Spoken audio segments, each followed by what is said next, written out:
Hello दोस्तों, स्वागत है आपका आपके अपने YouTube चैनल दिशार जीकेजीएस क्लासेस में। दोस्तों, आप सब लोग कैसे हैं? उम्मीद करते हैं आप सब लोग अच्छे होंगे, स्वस्थ होंगे, मस्त होंगे और अपनी तैयारी बेहतरीन तरीके से आप सभी कर रहे होंगे।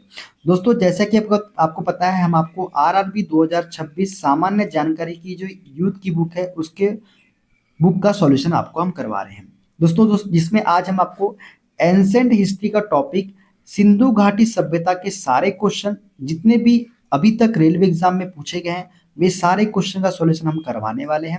दोस्तों, वीडियो अच्छा लगे वीडियो को लाइक कर दीजिएगा, शेयर कर दीजिएगा, कमेंट कर दीजिएगा। चैनल पे नया है, चैनल को सब्सक्राइब करके बेल आइकन को प्रेस कर लीजिएगा। और हमसे जुड़ने के लिए, क्लास की अपडेट के लिए आप हमारा टेलीग्राम चैनल ज्वाइन कर सकते हैं। टेलीग्राम चैनल का लिंक मैंने डिस्क्रिप्शन बॉक्स में आपको दे दिया है। दोस्तों, इसके पहले हमने आपको एक वीडियो करवा दिया है, और यदि आपने वह वीडियो नहीं देखा है तो उस वीडियो को जरूर देखिएगा, क्योंकि आपको आने वाली एग्जाम में डायरेक्टली क्वेश्चन इन टॉपिक्स में से देखने को मिल सकते हैं। चलिए दोस्तों, देर ना करते हुए स्टार्ट करते हैं आज का अपना सेशन। दोस्तों, आज हम पढ़ेंगे सिंधु सभ्यता, इंडस सिविलाइजेशन के सारे क्वेश्चन। देखते हैं पहला क्वेश्चन।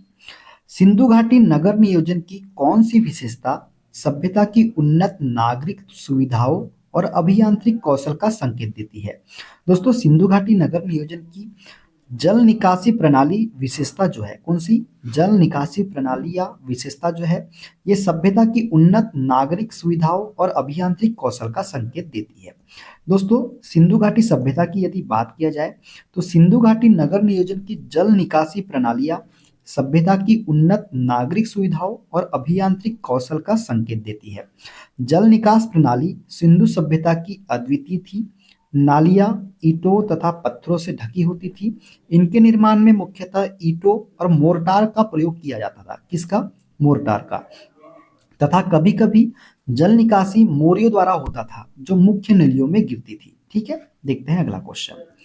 हड़प्पा वासियों के बारे में निम्न में से कौन सा कथन गलत है? दोस्तों, हड़प्पा वासियों के बारे में जो कथन गलत है वो हमको बताना है। तो इसमें गलत कथन जो है दोस्तों वो है, हड़प्पा वासी औजार, बर्तन और कढ़ाई बनाने के लिए केवल सोने का उपयोग करते थे। ये ही गलत कथन है, ऑप्शन नंबर बी वाला। ऑप्शन ए की यदि बात करें तो उनके सबसे पसंदीदा पसंदीदा आभूषण कार्नेलियन के मोती थे। ये सत्य कथन है। वे आभूषण इमारती लकड़ी और दैनिक उपयोग की कुछ वस्तुएं निर्यात करते थे। हड़प्पा व्यासी व्यापार में सक्रिय रूप से संलग्न थे। ये तीनों ही कथन क्या है? सत्य कथन है। गलत कथन कौन सा है? ऑप्शन नंबर बी वाला है। ठीक है, बात करें दोस्तों हड़प्पा सभ्यता के बारे में, तो हड़प्पा सभ्यता को मुख्यतः कांस्य युगीन संस्कृति माना जाता है। कांसा तांबे और टिन से बनी एक मिश्र धातु है। विभिन्न औजारों के निर्माण के लिए ये एक महत्वपूर्ण सामग्री थी। कौन सी? कांसा। यद्यपि तांबा लकड़ी, पत्थर, हड्डी और हाथी दांत आदि से बने उपकरण प्राप्त हुए हैं, परंतु कांसा हड़प्पा सभ्यता के लिए सबसे विशिष्ट और तकनीकी रूप से महत्वपूर्ण उपकरण थे। विकल्प में दिए गए अन्य कथन क्या है? सही है। ठीक है, देखते हैं अगला क्वेश्चन। सिंधु घाटी सभ्यता के एक महत्वपूर्ण शहर मोहनजोदड़ो में लास्ट वैक्स तकनीक का उपयोग करके तैयार की गई प्राग ऐतिहासिक नर्तकी की मूर्ति मुख्य रूप से निम्न में से किस सामग्री से बनी है? दोस्तों, जो मोहनजोदड़ो में लास्ट वैक्स तकनीक का उपयोग करके तैयार की गई प्राग ऐतिहासिक नर्तकी की मूर्ति मुख्य रूप से जो बनी है वो बनी है कांसा धातु से। किससे? कांस्य से। दोस्तों, मोहनजोदड़ो से मिली कांस्य नर्तकी की मूर्ति हड़प्पा सभ्यता की अद्भुत कला है। यह लास्ट वैक्स तकनीक से बनी है, जिसमें मोम का नमूना मिट्टी से ढककर धातु ढाली जाती थी। इसकी यथार्थवादी आकृति और कलात्मक कौशल हड़प्पा वासियों की धातु शिल्प प्रगति और सांस्कृतिक परिष्कार को दर्शाता है। देखते हैं अगला क्वेश्चन। हड़प्पावासी डैश उगाने वाले प्रथम यूरेशियाई थे? दोस्तों, हड़प्पावासी जो है कपास उगाने वाले, कौन से उगाने वाले? कपास उगाने वाले प्रथम यूरेशियाई थे। दोस्तों, हड़प्पावासी दुनिया के पहले कपास उत्पादक थे। मेहरगढ़ से कपास की खेती के प्रमाण मिले हैं। उन्होंने गेहूं, जौ, सरसों, तिल, मटर और खजूर भी उगाए। कपास से वस्त्र बनाए जाते थे। मेसापोटामिया और यूनान में कपास को सिंधु और सिंदो कहा जाता था, जिससे इसकी उत्पत्ति सिद्ध होती है। किसमें? मेसापोटामिया और यूनान में। देखते हैं अगला क्वेश्चन। हड़प्पा कालीन मोहरों पर सामान्यतः किस पशु या पक्षी का चित्रण किया गया था? दोस्तों हड़प्पा कालीन मोहरों पर सामान्यतः जो है यूनिकॉर्न, किसका? यूनिकॉर्न पशु पक्षी का चित्रण किया गया था। दोस्तों एक सींग वाला जानवर जिसे हम यूनिकॉर्न कहते हैं, हड़प्पा कालीन मोहरों पर सबसे अधिक बार और प्रमुखता से चित्रित किया जाने वाला पशु था। कुछ विद्वानों का मानना है कि यह किसी देवता का प्रतीक हो सकता है, जबकि अन्य इसे शक्ति, पवित्रता या समृद्धि के प्रतीक के रूप में देखते हैं। ठीक है, किसको? यूनिकॉर्न को। देखते हैं अगला क्वेश्चन। हड़प्पा कालीन मोहरें अधिकतर निम्न में से किससे बनी थी? दोस्तों हड़प्पा कालीन मोहरें जो है अधिकतर किससे बनी थी? तो ये बनी थी स्टेटाइट से। किससे? स्टेटाइट से बनी थी हड़प्पा कालीन मोहरें। दोस्तों हड़प्पा सभ्यता की अधिकांश मोहरें स्टेटाइट सेलखड़ी नामक एक मुलायम पत्थर से बनी थी। इन मोहरों पर जानवरों के चित्र और एक ऐसी लिपि के चिन्ह उत्कीर्णित थे जिन्हें अभी तक पढ़ा नहीं जा सका। कुछ मोहरें टेराकोटा, सोना, एगेट, चर्ट, हाथीदांत से भी बनी थी। अब दोस्तों स्टीटाइट के जगह पे आपको सेलखड़ी भी दे सकता है, तो सेलखड़ी इसका राइट आंसर हो जाएगा। ठीक है, देखते हैं अगला क्वेश्चन। हड़प्पा वास्तुकला के संबंध में निम्न में से कौन सा कथन गलत है? दोस्तों हड़प्पा वास्तुकला के संबंध में जो कथन गलत है वो है ऑप्शन नंबर डी वाला। हड़प्पा के सभी घरों का निर्माण ईंटों के उपयोग के बिना किया गया था, ये गलत कथन है। अब बात कर लेते हैं कथन ए की। तो कुछ बड़ी इमारतों जैसे भंडारण के लिए गोदामों का उपयोग सामूहिक उद्देश्यों के लिए किया जाता था, ये सत्य कथन है दोस्तों। हड़प्पा शहरों में अपशिष्ट जल के निष्कासन के लिए भूमिगत वाहित मल प्रणाली थी, ये भी सत्य कथन है। और ऐसा प्रतीत होता है कि अधिकांश हड़प्पा शहर किलेबंदियों से सुरक्षित थे, तो ये भी सत्य कथन है। जो गलत कथन है वो है ऑप्शन नंबर डी वाला, तो डी इसका करेक्ट आंसर हमारा हो जाएगा। दोस्तों हड़प्पा सभ्यता में वास्तुकला के अंतर्गत सड़कों, घरों और अन्य संरचनाओं के निर्माण में ईंटों का व्यापक रूप से उपयोग होता था। हड़प्पा सभ्यता में कुछ महत्वपूर्ण संरचनाओं के निर्माण में, जैसे कि दुर्ग हो गया, इनकी संरचनाएं कच्ची ईंटों के चबूतरे पर बनी थी तथा दुर्ग को ईंटों की दीवार से घेरा गया था, जिसका अर्थ है कि इसे निचले शहर से अलग किया गया था। देखते हैं अगला क्वेश्चन। लगभग 500 वर्ष पूर्व थार रेगिस्तान क्षेत्र में कौन सी प्राचीन सभ्यताएं फली फूली? दोस्तों लगभग 500 वर्ष पूर्व थार रेगिस्तान क्षेत्र में जो प्राचीन सभ्यताएं फली फूली वो थी हमारी सिंधु घाटी सभ्यता। कौन सी सभ्यता? सिंधु घाटी सभ्यता। देखते हैं अगला क्वेश्चन। सिंधु घाटी सभ्यता के किस स्थल पर बड़ी संख्या में टेराकोटा खिलौने पाए गए थे? दोस्तों सिंधु घाटी सभ्यता के कौन से स्थल पर? मोहनजोदड़ो स्थल पर जो है बड़ी संख्या में टेराकोटा खिलौने पाए गए थे, तो सी इसका करेक्ट आंसर हमारा हो जाएगा। दोस्तों सिंधु घाटी सभ्यता के मोहनजोदड़ो स्थल से बड़ी संख्या में टेराकोटा खिलौने पाए गए थे। मोहनजोदड़ो का स्थल, जिसका शाब्दिक अर्थ है मृतकों का टीला, सिंधु घाटी सभ्यता के महत्वपूर्ण स्थलों में से एक है। इस स्थल की खोज वर्ष 1922 में भारतीय पुरातत्व सर्वेक्षण के राखाल दास बनर्जी ने की थी। किसने की थी? राखाल दास बनर्जी ने की थी मोहनजोदड़ो की खोज। देखते हैं अगला क्वेश्चन। मोहनजोदड़ो में पाई गई दाढ़ी वाले पुरुष की मूर्ति किस सामग्री से बनी है? दोस्तों मोहनजोदड़ो में पाई गई दाढ़ी वाले पुरुष की मूर्ति जो है ये पत्थर से बनी हुई है। किससे बनी हुई है? पत्थर से। दोस्तों मोहनजोदड़ो से प्राप्त दाढ़ी वाला पुरुष एक प्रसिद्ध मूर्ति है जिसे अमसर पुजारी राजा के रूप में संदर्भित किया जाता है। यह मूर्ति स्टीटाइट सोपस्टोन नामक पत्थर से निर्मित है। यह मूर्ति परिपक्व हड़प्पा काल लगभग 2100 से 1750 ईसा पूर्व की है, तो ये भी आपको याद रखना है। देखते हैं अगला क्वेश्चन।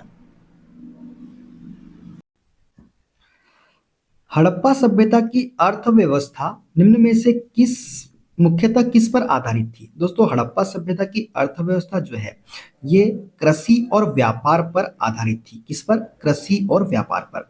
सिंधु घाटी की अर्थव्यवस्था मुख्य रूप से कृषि और व्यापार पर आधारित थी।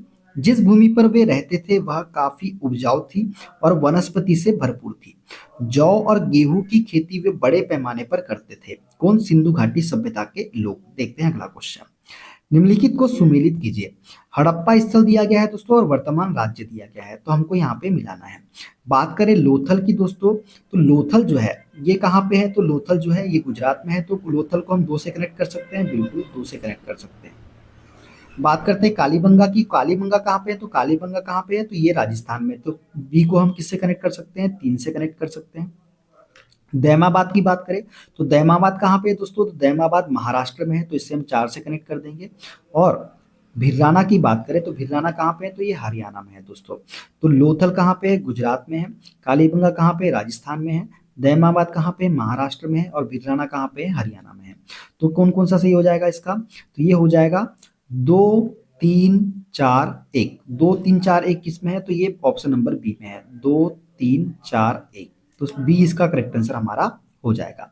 दोस्तों बात कर लेते हैं लोथल के बारे में। तो लोथल प्राचीन सिंधु घाटी सभ्यता के शहरों में से एक बहुत ही महत्वपूर्ण बंदरगाह शहर है, जो कि गुजरात राज्य में अहमदाबाद जिले के भाल क्षेत्र में स्थित है। इस शहर की खोज जो है SR राव की टीम ने नेतृत्व में किया गया था। किसके? SR राव की टीम के नेतृत्व में किया गया था इस शहर की खोज को। बात करते हैं कालीबंगा की। तो कालीबंगा राजस्थान के हनुमानगढ़ जिले में स्थित है। कालीबंगा की खोज 1953 में बीबी लाल एवं बी के थापर द्वारा कराई गई थी। अब बात कर लेते हैं दैमाबाद की। तो दैमाबाद जो है दोस्तों, ये गोदावरी नदी की सहायक प्रवरा नदी के तट पर स्थित है, जो कि महाराष्ट्र राज्य के अहमदनगर जिले में स्थित है। भिराना की बात करें तो यह स्थल हरियाणा के फतेहाबाद जिले में स्थित है। यह सिंधु घाटी सभ्यता के सबसे पुराने स्थलों में से एक माना जाता है। यह सरस्वती नदी के तट पर स्थित है। कौन सा? भिराना। देखते हैं अगला क्वेश्चन। राखीगढ़ी सिंधु घाटी सभ्य स्थल कहाँ स्थित है? दोस्तों राखीगढ़ी जो है ये कहाँ स्थित है? तो ये हरियाणा राज्य में स्थित है। कहाँ पे? हरियाणा में। दोस्तों राखीगढ़ी हरियाणा राज्य के हिसार जिले में स्थित है। यह सिंधु घाटी सभ्यता का एक प्रमुख और भारत में सबसे बड़ा स्थल माना जाता है। यहाँ से कई पुरातात्विक साक्ष्य प्राप्त हुए हैं, जैसे मकान, सड़कें, कब्रें, मिट्टी के बर्तन आदि। देखते हैं अगला क्वेश्चन।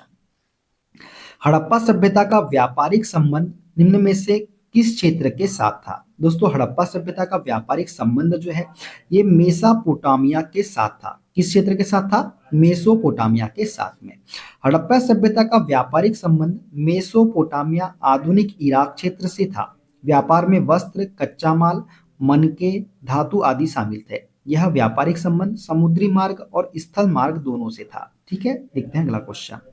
हड़प्पा में डैश रंग के बलुआ पत्थर से बना एक पुरुष धड़ मिला है। तो दोस्तों हड़प्पा में कहाँ पे किस रंग का? तो ये मिला है लाल रंग के। लाल रंग के बलुआ पत्थरों से बना एक पुरुष धड़ मिला है। कहाँ पे? हड़प्पा में। दोस्तों हड़प्पा सभ्यता की बात करें तो हड़प्पा सभ्यता जो कि सिंधु घाटी सभ्यता का एक महत्वपूर्ण भाग है, अपने सुनियोजित नगरों, कलाकृतियों और मूर्तियों के लिए जानी जाती है। इन कलाकृतियों में से एक महत्वपूर्ण खोज में पुरुष धड़ शामिल है। यह पुरुष धड़ मुख्य रूप से बलुआ पत्थर, एक प्रकार का तलछटी चट्टानों से बना है। यह मुख्य रूप से धूसर रंग मतलब काले और सफेद रंगों के मिश्रण से बना है। इसमें मौजूद विभिन्न खनिजों और अशुद्धियों के कारण कुछ स्रोतों में इसका रंग हल्का लाल भूरा भी वर्णित किया गया है, लेकिन धूसर रंग ही इसकी प्राथमिक पहचान है। दिए गए विकल्प में धूसर रंग न होने के कारण इसका करीबी उत्तर लाल चुना गया है। ठीक है, देखते हैं अगला क्वेश्चन। हड़प्पा की धार्मिक प्रथाओं के संदर्भ में निम्न में से कौन सा कथन सही है? पहला है दोस्तों, हड़प्पावासी प्रजनन क्षमता से जुड़ी देवियों की पूजा करते थे। दूसरा कथन है दोस्तों, हड़प्पावासी पशुपति जैसे देवता की भी पूजा करते थे। तो दोस्तों 1 और 2 दोनों जो कथन है, पहला और दूसरा जो कथन है, ये दोनों ही कथन क्या है? सत्य कथन है। तो 1 और 2 दोनों हो जाएगा।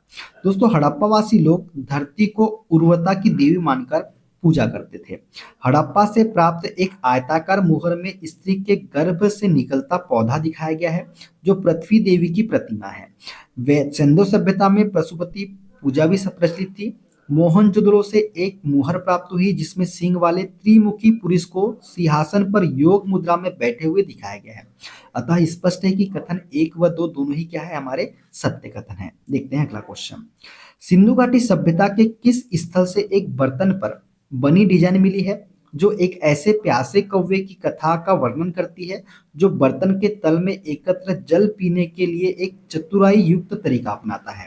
तो दोस्तों सिंधु घाटी सभ्यता के लोथल स्थल पर, कहां पर? लोथल स्थल से एक बर्तन पर बनी डिजाइन मिली है जो एक ऐसे प्यासे कौवे की कथा का वर्णन करती है जो बर्तन के तल में एकत्र जल पीने के लिए एक चतुराई युक्त तरीका अपनाता है। तो लोथल इसका करेक्ट आंसर हो जाएगा। दोस्तों लोथल जो है ये गुजरात राज्य में स्थित एक प्रसिद्ध सिंधु घाटी सभ्यता का स्थल है। यह एक महत्वपूर्ण बंदरगाह नगर था जो व्यापार के लिए जाना जाता था। यहाँ से खुदाई के दौरान कौवे और घोड़े से जुड़ी एक कहानी को दर्शाने वाली चित्रकारी मिली थी। इस चित्र में यह दिखाया गया है कि कैसे एक प्यासा कौवा घड़े में कंकड़ डालकर पानी ऊपर लाता है। यह कहानी भारत की पारंपरिक नैतिक शिक्षाओं में भी प्रसिद्ध है, जो प्यासा कौवा के नाम से जाना जाता है। देखते हैं अगला क्वेश्चन।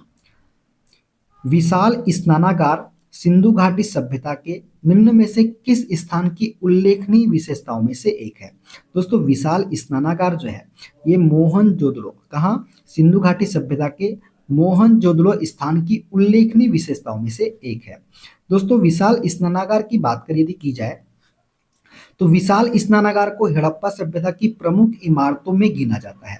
यह मोहनजोदड़ो, जो कि पाकिस्तान के सिंध प्रांत के लरकाना जिले में सिंधु नदी के दाहिने किनारे पर स्थित है। इसमें पाया गया एक प्रसिद्ध ढांचा है जिसकी लंबाई 11.88 मीटर, चौड़ाई 7.01 मीटर और गहराई जो है ये 2.43 मीटर है। इसका उपयोग संभवतः सामाजिक और धार्मिक समारोह के लिए किया जाता था। ठीक है, देखते हैं अगला क्वेश्चन। विशाल स्नानागार कहाँ स्थित है? दोस्तों, विशाल स्नानागार जो है ये मोहनजोदड़ो में स्थित है। ठीक है, देखते हैं अगला क्वेश्चन। निम्न में से किस पुरातत्वविद ने 1920-21 में सिंधु घाटी सभ्यता के हड़प्पा स्थल पर खुदाई शुरू की थी? दोस्तों, ये थे हमारे दयाराम साहनी। दयाराम साहनी ने 1920-21 में सिंधु घाटी सभ्यता के हड़प्पा स्थल पर खुदाई शुरू की थी। तो दयाराम साहनी इसका करेक्ट आंसर हो जाएगा। दोस्तों, हड़प्पा स्थल की खोज राय बहादुर दयाराम साहनी ने 1920-21 में सर जॉन मार्शल के नेतृत्व में की थी। दयाराम साहनी भारतीय पुरातत्व सर्वेक्षण के महानिदेशक बनने वाले पहले भारतीय थे। देखते हैं अगला क्वेश्चन। निम्न में से कौन सा हड़प्पा कालीन व्यापारिक बंदरगाह अफगानिस्तान में पाया जाता है? तो दोस्तों, हड़प्पा कालीन व्यापारिक बंदरगाह जो कि अफगानिस्तान में पाया जाता है ये है सोतुरघई। कौन सा? सोतुरघई जो है इसका करेक्ट आंसर हो जाएगा। दोस्तों, सोतुरघई उत्तरी अफगानिस्तान के बदखशान प्रांत में ऑक्सस नदी मतलब आमू दरिया के पास एक व्यापारिक बस्ती थी, जो कि अफगानिस्तान में स्थित हड़प्पा कालीन व्यापारिक बंदरगाह भी था। इसे सिंधु घाटी सभ्यता हड़प्पा सभ्यता की सबसे उत्तरी बस्ती माना जाता था। कौन सी बस्ती? उत्तरी बस्ती। देखते हैं अगला क्वेश्चन। सिंधु घाटी सभ्यता के समय में शिल्प निर्माण के लिए सीप कहाँ से प्राप्त किए जाते थे?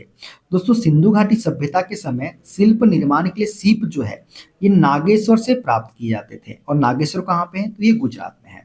दोस्तों, सिंधु घाटी सभ्यता के समय में शिल्प निर्माण के लिए सीप जो है ये नागेश्वर, जो कि गुजरात में है, वह बालाकोट खैबर पख्तूनख्वा जो कि पाकिस्तान में स्थित है, इससे प्राप्त किए जाते थे।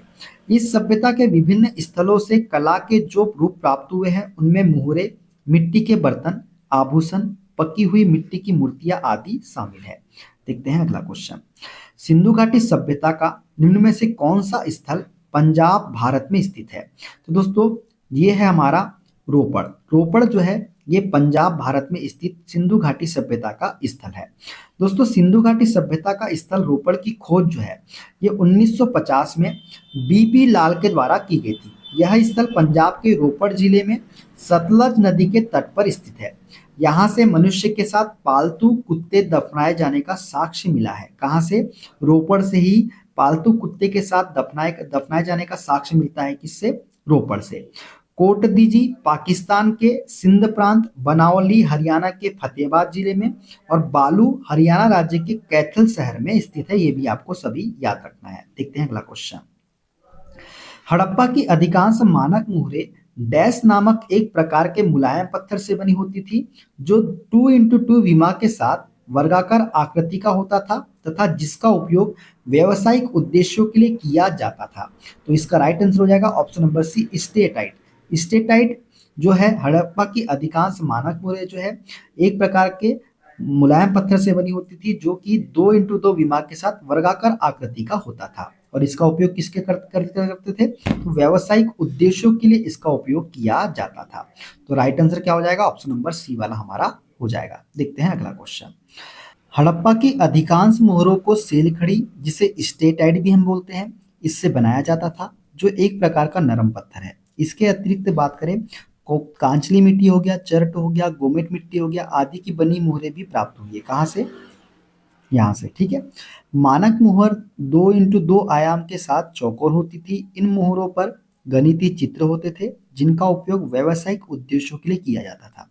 सभी मोहरों पर जानवरों की तस्वीरें तथा एक चित्रमय लिपि लिखी गई थी जो कि अभी तक स्पष्ट नहीं है, जिन पर मुख्यतः दर्शाए गए जानवर बाघ, हाथी, वृषभ, गेंडा, भैंसा, हिरन, खरगोश और बकरे थे। ठीक है, देखते हैं अगला क्वेश्चन।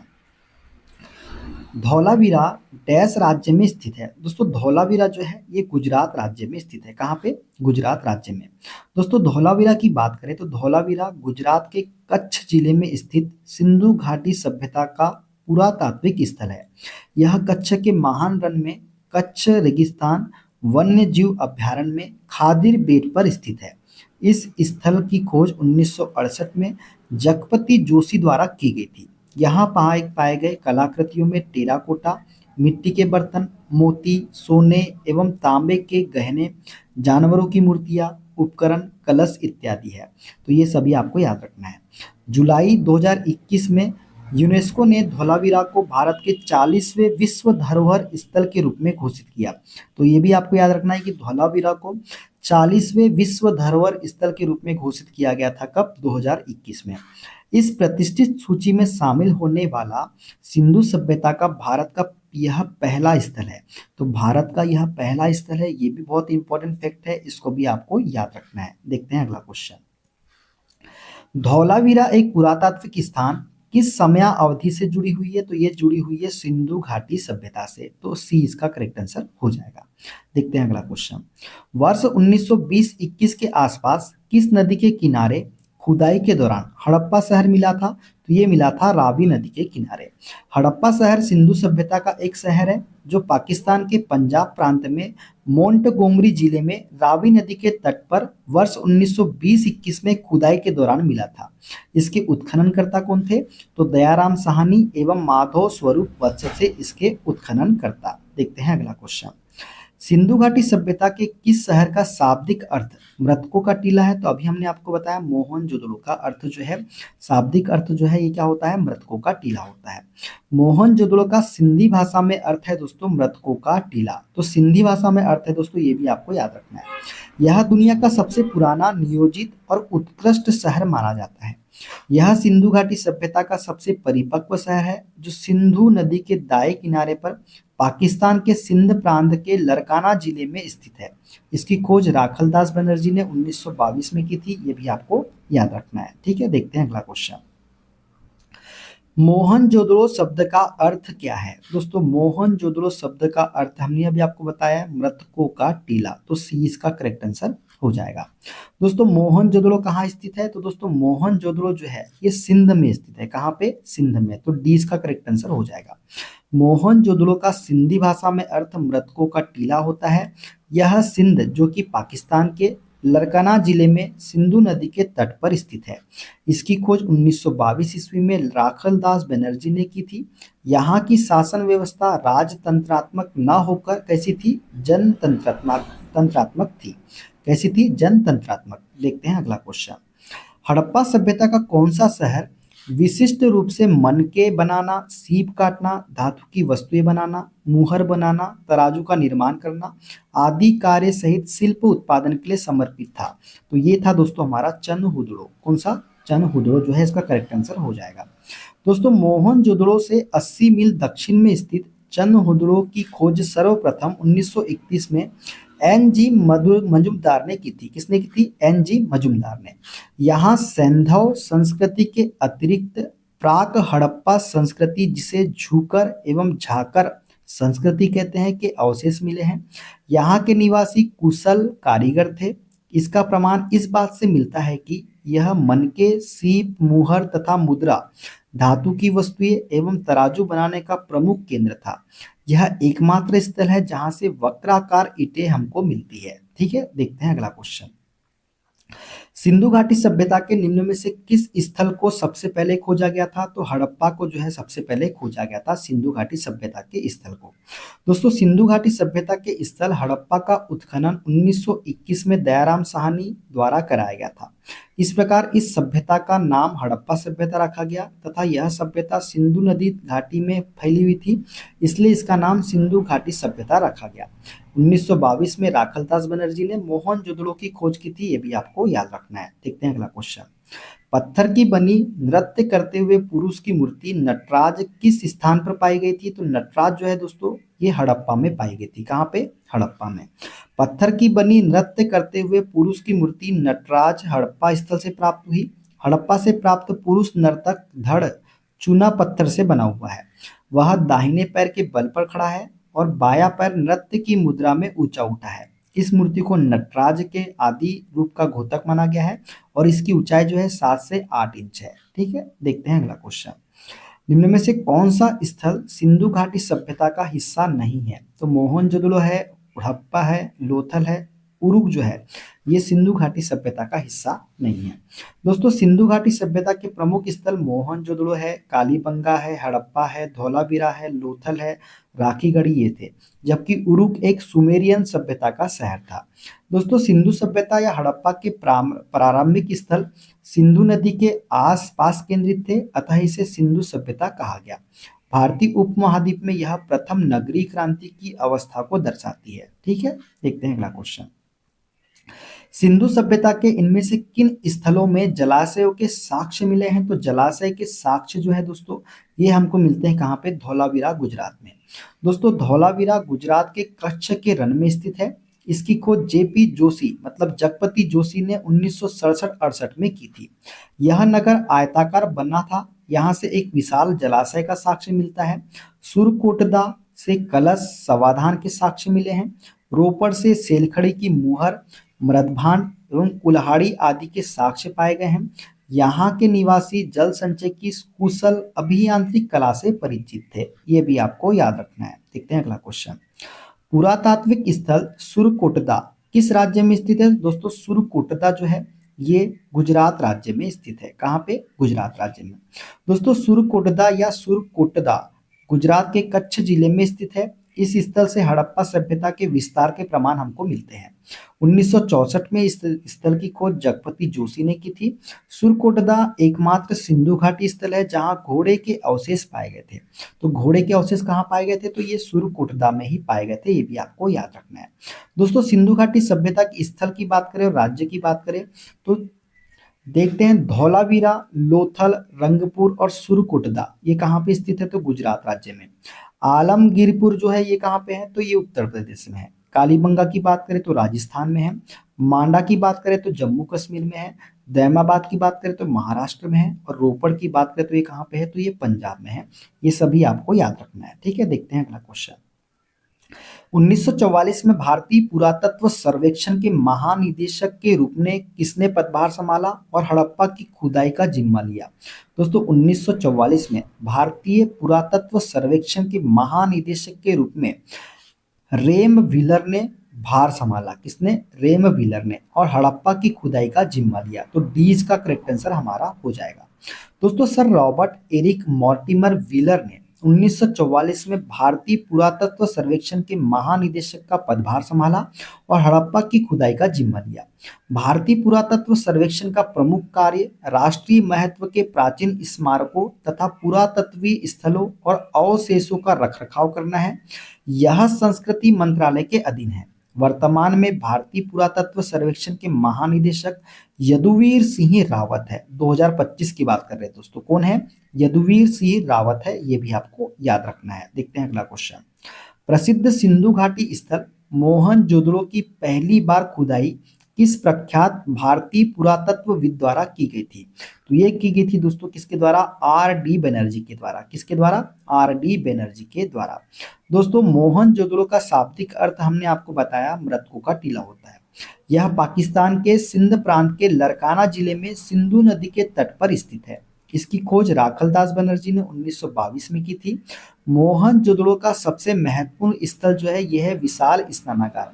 यह 11.88 मीटर लंबा है, 7.01 मीटर चौड़ा है तथा 2.43 मीटर गहरा है। मोहनजोदड़ो की सबसे बड़ी इमारत है विशाल अन्नानगर, जो 45.71 मीटर लंबा और 15.23 मीटर चौड़ा है। यहाँ से प्राप्त अन्य अवशेषों की बात करें तो कांसे की नृत्य करती नारी की मूर्ति, योगी की मूर्ति, मुद्रा पर अंकित पशुपति नाथ शिव जी की मूर्ति और घोड़े के दांत इत्यादि शामिल है। देखते हैं अगला क्वेश्चन। सिंधु घाटी सभ्यता डैश वर्ष पुरानी है और दक्षिण से गंगा घाटी के निचले क्षेत्रों में व उत्तर में मालवा तक फैली हुई है। तो ये पुरानी है दोस्तों, 3000 ईसा पूर्व पुरानी है सिंधु घाटी सभ्यता। दोस्तों सिंधु घाटी सभ्यता को हड़प्पा सभ्यता भी कहा जाता है। इस सभ्यता का नामकरण हड़प्पा नामक स्थल जहां यह संस्कृति पहली बार खोजी गई थी के नाम पर किया गया है।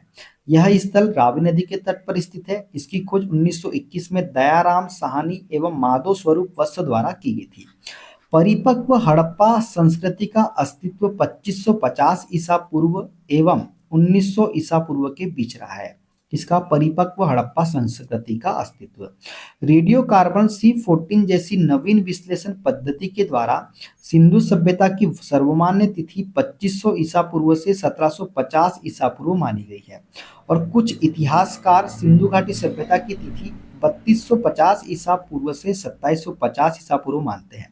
उपयुक्त व्याख्या को ध्यान में रखते हुए निकटतम विकल्प सी को सही माना जा सकता है और आरआरबी द्वारा भी इसका विकल्प क्या माना गया है, सी ही माना गया है। ठीक है, देखते हैं अगला क्वेश्चन। डैश का विकास 2500 बीसीई से मालवा के दक्षिण की ओर एवं उत्तर की ओर गंगा घाटी के पूरे तलहटी क्षेत्र में हुआ। तो ये हुआ सिंधु घाटी सभ्यता का विकास। ठीक है, देखते हैं अगला क्वेश्चन।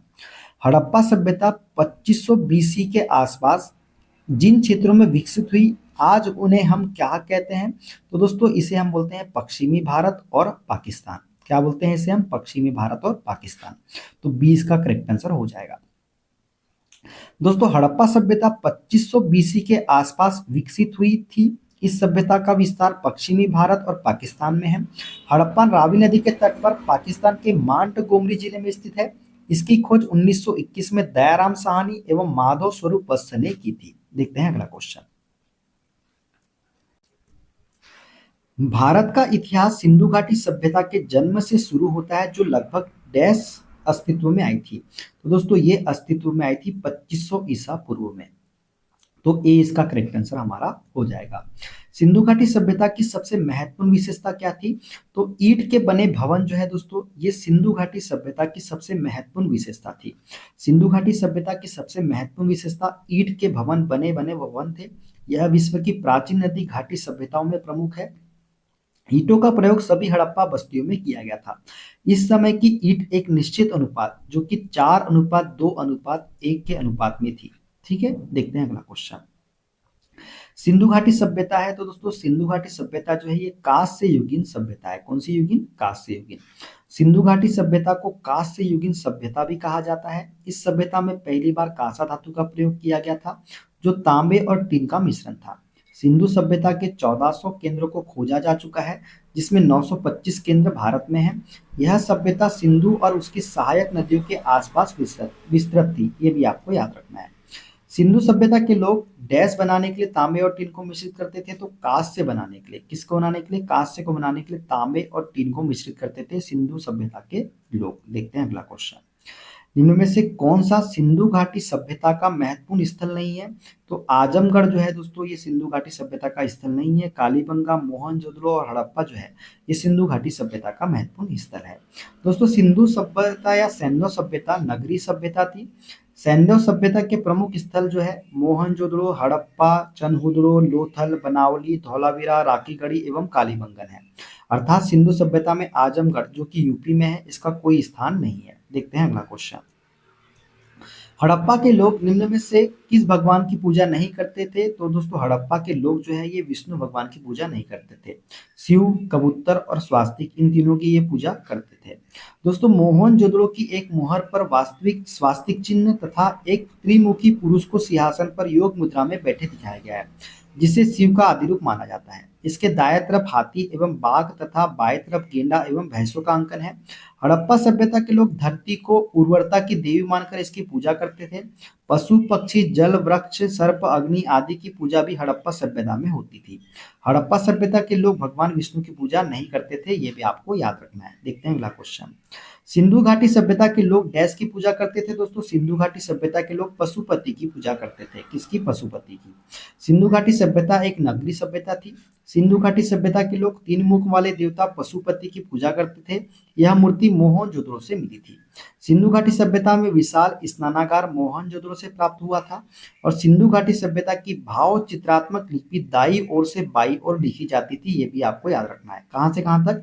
दाई ओर से बाई ओर। देखते हैं अगला क्वेश्चन। किस वर्ष में जर्मनी और इटली के पुरातत्वविदों के एक दल ने मोहनजोदड़ो में सतह अन्वेषण शुरू किया था? तो 1980 में जो है दोस्तों, जर्मनी और इटली के पुरातत्वविदों के एक दल ने मोहनजोदड़ो में सतह अन्वेषण शुरू किया था। दोस्तों वर्ष 1980 ईस्वी में जर्मन और इटली के पुरातत्वविदों की संयुक्त टीम ने मोहनजोदड़ो में सतह अन्वेषण को प्रारंभ किया था। 1986 में अमेरिकी दल द्वारा हड़प्पा में उत्खनन प्रारंभ किए गए और 1990 ईस्वी में आर.एस. विस्ट ने धौलावीरा में उत्खनन को प्रारंभ किया था। ये तीनों ही आपको याद रखना है। देखते हैं अगला क्वेश्चन। हड़प्पा सभ्यता की मोहरों पर निम्न में से कौन सा पशु अक्सर देखा जाता था? तो दोस्तों हड़प्पा सभ्यता की मोहरों पर जो पशु देखा जाता था वो था हमारा बैल। तो बैल इसका करेक्ट आंसर हमारा हो जाएगा। दोस्तों हड़प्पा सभ्यता में पाई गई मोहरें आयताकार, गोलाकार, वर्गाकार एवं बेलनाकार थी। इन मोहरों पर हाथी, गेंडा, बाघ, बकरी व बैल जैसे पशुओं की आकृति विद्यमान थी। उल्लेखनीय है कि हड़प्पा सभ्यता की मोहरें मध्य एशिया के उम्मा और उर शहरों में तथा इनके साक्ष्य मोहनजोदड़ो, लोथल तथा कालीबंगा से भी मिले हैं, जिससे इनके व्यापारिक क्रियाकलापों का बोध होता है। देखते हैं अगला क्वेश्चन। निम्न में से कौन सा हड़प्पा स्थल शिल्प कलाओं के उत्पादन से संबंधित नहीं है? तो दोस्तों शिल्प कलाओं के उत्पादन से संबंधित जो नहीं है वो है हमारा मांडा। बालाकोट, चनहुद्रो और नागेश्वर जो है ये शिल्प कलाओं से संबंधित है। दोस्तों जम्मू कश्मीर में चिनाब नदी के दाएं तट पर स्थित सिंधु सभ्यता का मांडा स्थल शिल्प कलाओं के उत्पादन से संबंधित नहीं है, जबकि बालाकोट से बहुतायत में सीप की बनी चूड़ियों के टुकड़े प्राप्त हुए हैं तथा चनहुद्रो से वक्राकार ईंटें प्राप्त हुई है। नागेश्वर से शंख से बनी वस्तुएं, चूड़ियां, करछियां तथा पच्चीकारी की वस्तुएं प्राप्त हुई है। कहां से? नागेश्वर से। तो दोस्तों ये थे आज के सारे क्वेश्चन सिंधु घाटी सभ्यता के। अगला जो हमारा टॉपिक होगा दोस्तों वो होगा वैदिक सभ्यता। वैदिक सभ्यता के सारे क्वेश्चन हम अगले वीडियो में देखेंगे। वीडियो अच्छा लगे दोस्तों वीडियो को लाइक कर दीजिए, शेयर कर दीजिए, कमेंट कर दीजिए। चैनल पे नए हैं चैनल को सब्सक्राइब करके बेल आइकन को प्रेस कर लीजिए। मिलते हैं अगले वीडियो में। अपना ख्याल रखिए। Okay bye bye, take care.